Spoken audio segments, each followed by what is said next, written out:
Hey guys, my name is Charlie Mercury. Welcome to this another episode of Oh My God, It's Been Forever, the Quiet Tavern podcast. I am joined, as always, by my fantastic co-host, Atomic Lake. Hi. And today we have a few very select, but we feel very important topics to talk about. So we're going to get started real quick with probably the most important one of them all.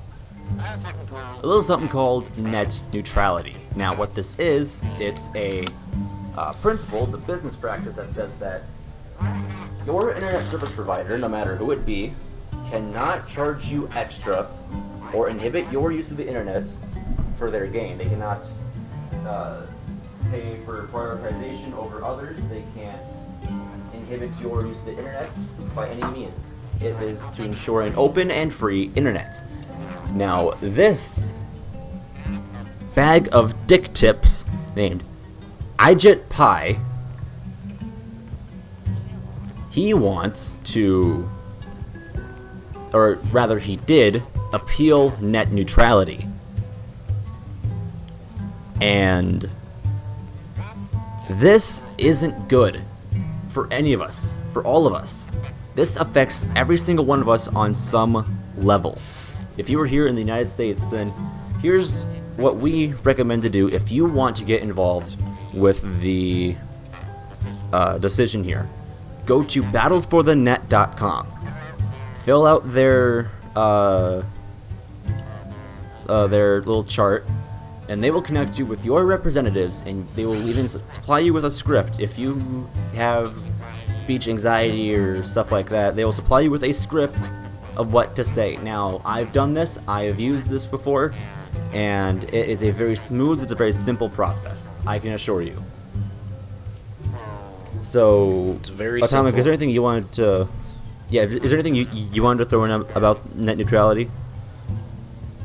Yes. Well, I did this like yesterday. I talked to my congressman and said that we'll do that, and but what I really find weird about this is that Yeah? like there was these tweets that were coming up and saying that their dead grandfather commented on the repeal on net neutrality, and I think Someone's dead grandfather? someone's dead grandfather has been dead for 5 years and recently commented on the repeal on net neutrality, and I think something else is going on here. I honestly think that this has to be some kind of hoax. If I can just be blunt here. No, there were tweets about this. So this guy's Twitter account? Oh, is it the Angry Grandpa? No, not him. Dude, I swear to God, it was blowing up on my Twitter feed. Weird. Well, I can't find it now though, but Yeah. that's what I saw. I'm just telling you what I saw. You know, and here's kind of my whole stance on this, because, alright, so I'm not against net neutrality in any way, or shape, or form. I feel it's a very just, it's a very fair practice that needs to be upheld. But here's something that I just found kind of weird. So, net neutrality has been around for, 2 years, right? So, and you remember a time before we had net neutrality, right? Mm-hmm. Were you before ever, neutrality even when we were existed, kids. when we were 7 or 8, or Right, and there wasn't fast lanes, there weren't slow lanes. Everything worked and went the same. when And YouTube was actually perfect. right. Why didn't we fucking do this then? Imagine 2 8-year-olds doing a podcast.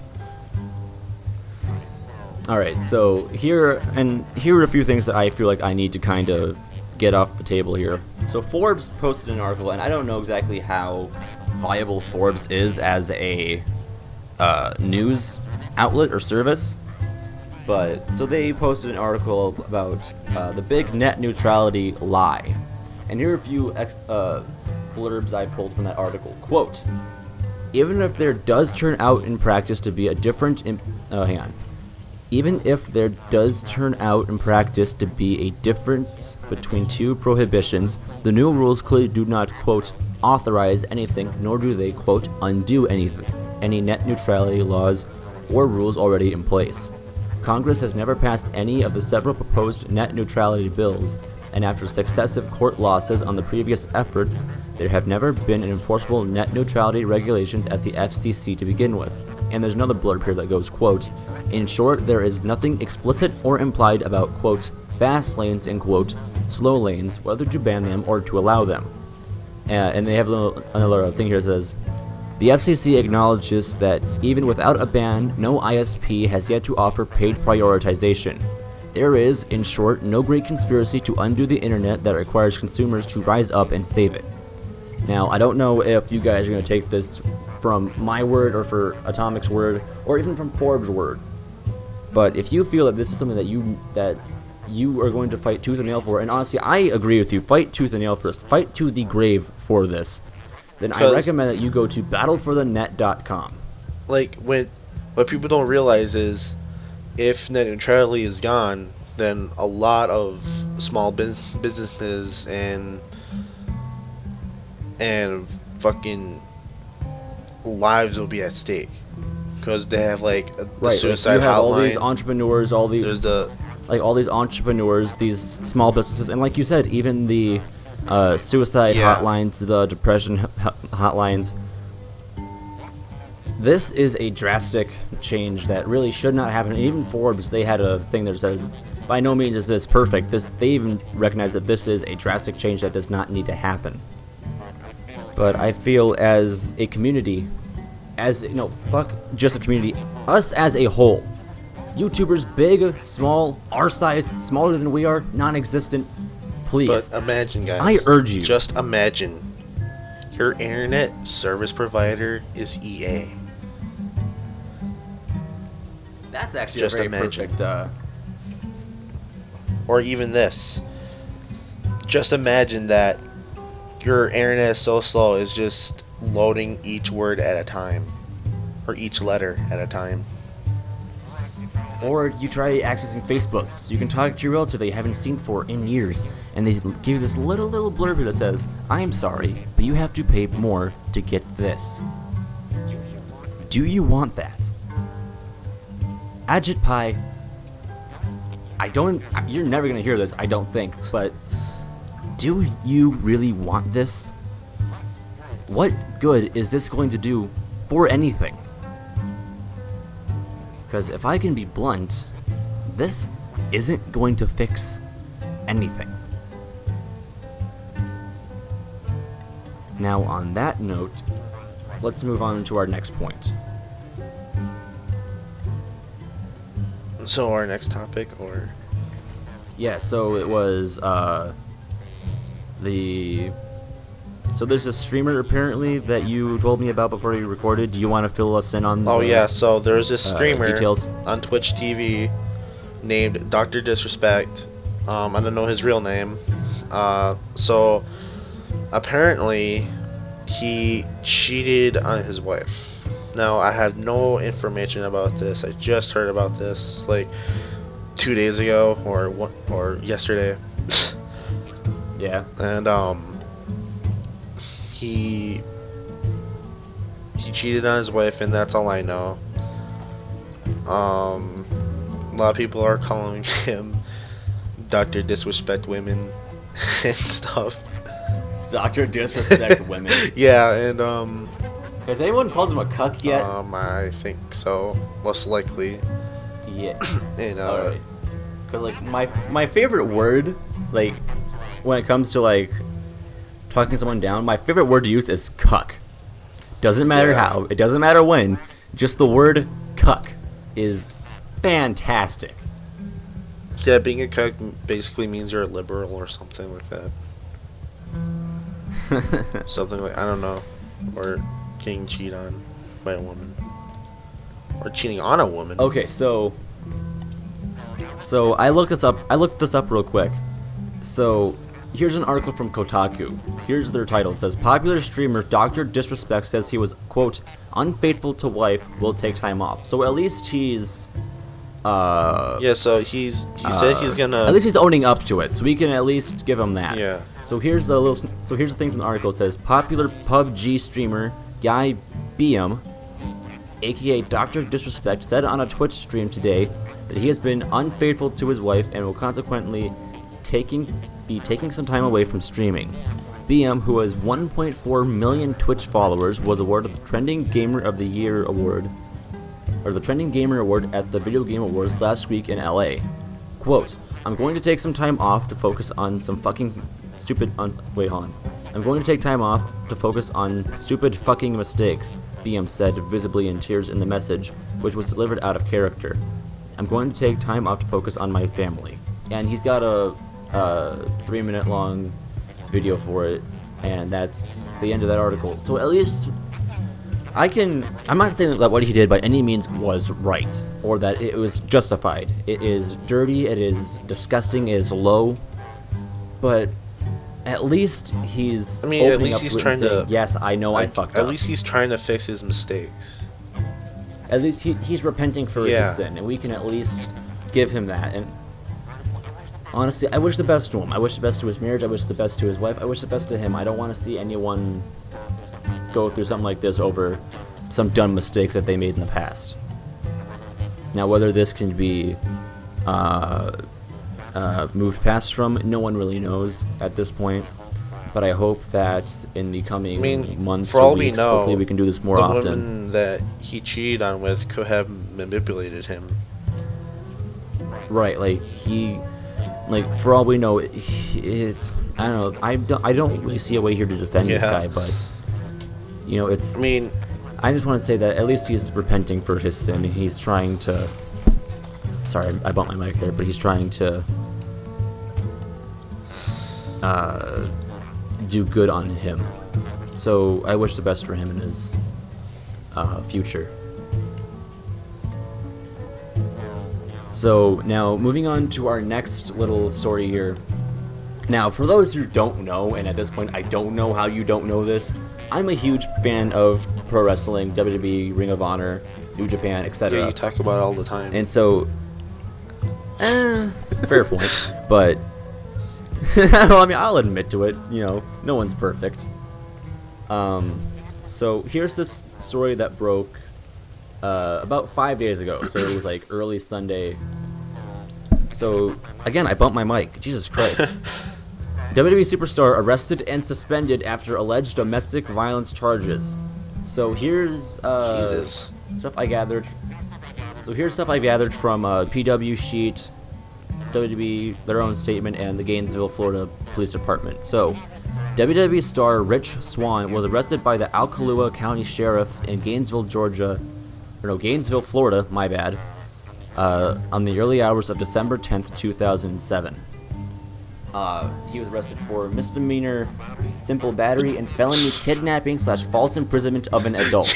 Jesus Christ. I shit you not. I don't know why you're laughing about this. This is a very serious problem. That's fucked up. But I know it is, but oh my God. What the fuck you gotta do about it? What? Right, what happened? How does that even lead to kidnapping? How does a misdemeanor lead to all of those? What? Well, he was arrested on both charges here. So I know it's fucked up. There's no way around this. There's no beating around the bush here. Christ. So, oh my God. Okay, continue. Alright, so bond hasn't been set, at least from the article I found on PW Sheet. Yeah. But here's WWE's statement on their official app, their news source, their etc. It says, quote, WWE has zero tolerance for matters involving domestic violence. And per our policy, Rich Swann has been suspended indefinitely following his arrest. So there's Okay, so this caused kind of an uproar in the whole wrestling community because Mr. Swan here was supposed to be he was scheduled for a match this past Monday on Raw against Drew Gulak. And the winner was supposed to that's the guy's real name too. I'm not kidding you. So and the winner of that fucked up. match was supposed to go on to face the WWE Cruiserweight Champion Enzo Amore at a future date to be determined, or a future time to be determined. So the way they kind of, I remember watching Raw on Monday, and they kind of did this kind of like weird roundabout way.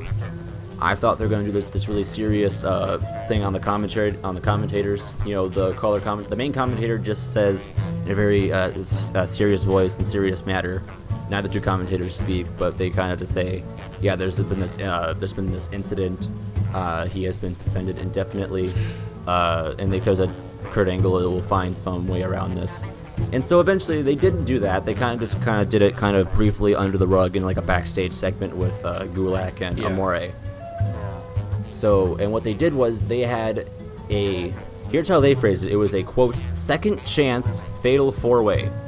And the winner of that match, so it was Cedric Alexander, Mustafa Ali, Arya Davari, and Tony Nese. Now the winner of that match, which was Alexander, he will go on now to face Gulak this upcoming Monday on Raw.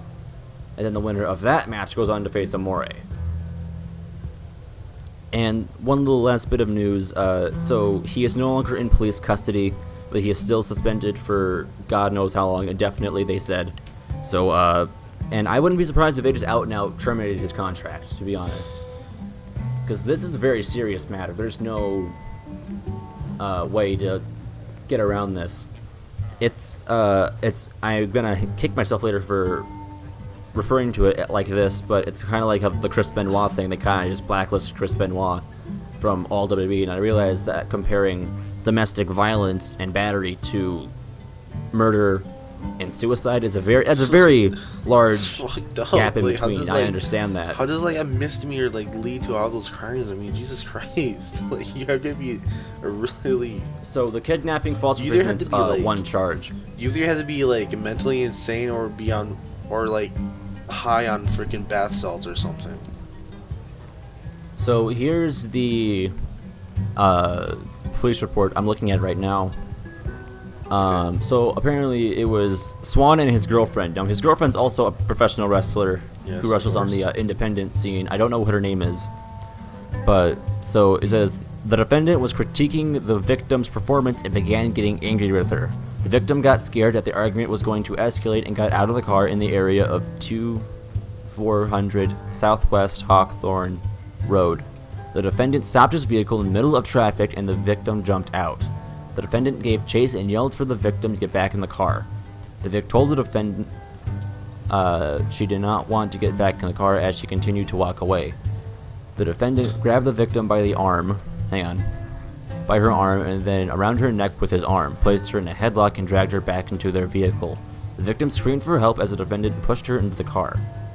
And then it said that witnesses to the crime. Hang on. The victim stated that she was afraid of the defendant because he has a temper sometimes. A She's, temper sometimes. said she was. Hang on, let me finish. She says she was trying to get away from him because she was scared that the argument would escalate into physical violence. The Vic said that the defendant grabbed her by the arm and pulled her back into the car, even though she did not want to go with him. The victim said she told the defendant to pull over so she could get out, but he refused to do so, and she ended up jumping out of the vehicle while the vehicle was still slowly moving. Post Miranda, the defendant stated that he did not grab the Vic and put her in the car. The defendant stated that she got in the car on her own and he never physically touched her.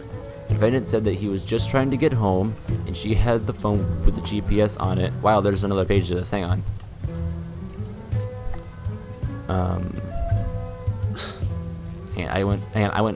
That's the right page. Where the hell's the... Oh, I hit the wrong button. Whoops. And he needed her to come with him. The Vic and defendant have been in a relationship for approximately 5 years and been married for 9 months. Oh, so this is his wife. Alright, so that's the whole police report story. That's there. That's all that we know at this point. That's all that the police from Gainesville, Florida have to say about this. Like, Yeah, his mugshot and his police report's there. So I didn't flub. I didn't fudge any words here. If you want to go see it, it's on the internet. Just Google Rich Swan mugshot, and it's a Dropbox link. You can look at the PDF file and read it for yourself. So now, so that's awful, honestly. Like I don't a small I realize temper. that. Are you kidding? Like she literally. Yeah, that sounds a beating bit him. more than a small temper. Well, he didn't beat her. So from what the police report said, he put her in a headlock. That was about it. So, and I'm Yeah, not trying to but defend the still, guy here, but Jesus I'm just reading. Well, I know it's still illegal. There's no way around this. But, you know, I don't even know how to defend the guy here, but Like, are you serious? honestly, are you it's trying just, to defend him or? I don't know, I don't know, I want to separate the performer I see on TV to the guy that's behind that guy off camera. Okay. Because there are wrestlers who have their characters on TV and off TV. So, I don't know. I don't even know exactly how I can, as a fan, look around this. Because he might eventually come back. He may. He may get released from his contract. He may come back and maybe, I don't know. But I want to separate the guy I see on TV from the guy behind the camera. Like, for all we know, this could have been just a long night. Tempers flared over. And, you know, he did some things he's probably going to regret later. I don't know. So, moving on to our last, much lighter story here. I wanted to leave this one little news thing here because I realized, man, this is really, really sad here. So apparently Adventure Time, the hit Cartoon Network show, is getting an open world game in the spring of 2018. A Cartoon Network game? Adventure Time? Yeah. It's called Adventure Time Pirates of the Enchiridion. It's supposed to be an open world game where... Alright, so here's the article here. From GameSpot, quote, in Pirates of the Enchiridion, players can take control of many fan-favorite Adventure Time characters such as Finn, Jake, Marceline, and Bimo and explore the various kingdoms in the land of Oo, which have been cut off from each other by a flood. Finn and Jake can navigate the world in their own boat and recruit other characters to be a part of their crew. Bandai Namco has not shared any details about Pirates of the Enchiridion's plot, but the game will feature an, quote, original story, and Finn and Jake will have to interrogate the other characters for clues during the course of the game. Bandai Namco says that the game will also boast a, quote, tactical combat and character and progression system for your heroes. And also, apparently, there's a competition now to where you can name Finn and Jake's ship, which can be found more on Outright's Facebook page. That's the name of the developer. What's the developer's name? Outright. Okay. So, I don't know, I was looking through this while I was waiting for Atomic to get on Discord to record the episode, and I'm like, huh, that sounds pretty cool. Yeah, so it says, beginning today, December 15th, developer Outright Games is holding a competition to name Finn and Jake's ship in the game. You can find more details about the competition on Outright's Facebook page. So that's cool. I mean, if you guys want to go do this competition, then go to facebook.com/Outright Games. Not sponsored, by the way. We're not sponsored by anything here. And so, if you could name the ship anything, Atomic, what would you name it? Oh, what was that? If you could name the ship, what would you name it? The SS Ass-Kickinator. The SS Ass-Kickinator. That sounds pretty cool. I'd want a ship like that, to be honest. I mean, you know, who wouldn't? Well, if it's So, one of those games where you have to pay real money to upgrade your ship, then I'm not fucking playing it. I don't think that's what it's going to be. I think there's this one game where you like make a ship in outer space, and you have to use real money to like upgrade it and buy the actual ship itself. And What game is this? I have no idea. Like, hold on. I have no idea what it's called though, but it's it's like a game where you have to pay real money to upgrade your ship and buy. The actual ship itself costs like $200,000 for a ship, and Who? and why? Who's got the money to pay for this? This is real. This is real. This is This real. is real. This I'm isn't- not kidding you. Oh my god. There's a game on here. There's a game on Steam where you have to pay actual money to pay for a ship, and that's just a terrible gaming concept. Like, you don't want that. It's just No, I mean, like, who wants to pay? I wouldn't want to pay real money out of my paycheck to fucking play a game. I'd rather play a fucking. I'd rather just go play fucking Pokemon and just play through a game I played about 5 times through over and over again than to play something like that. And honestly, I didn't even know it was like that's like wow. Are you that strapped for cash like that you there's need people to do this? there are like SoundCloud recordings of people like getting raided by other ships. And there's this one guy who's like, "This is your fault, you fucking idiot!" They're just like screaming at each other. Right? They're just like screaming at each other, dude. Like they're. I'll be like, if you spent $1,000 on a virtual ship on a game, then you need to like think about your life. Right. Like. So, like that's like so that's like that concept is so terrible. I know it's awful. Like, you don't want that. So It's stupid. I think we've got everything covered through here. So I want to say thank you again for everyone for sitting through this episode of the Quiet Tavern podcast. Sorry we've been gone for a while. We'll try to get back And to also, you guys as soon as I we may can. well, I'll talk to you about it later.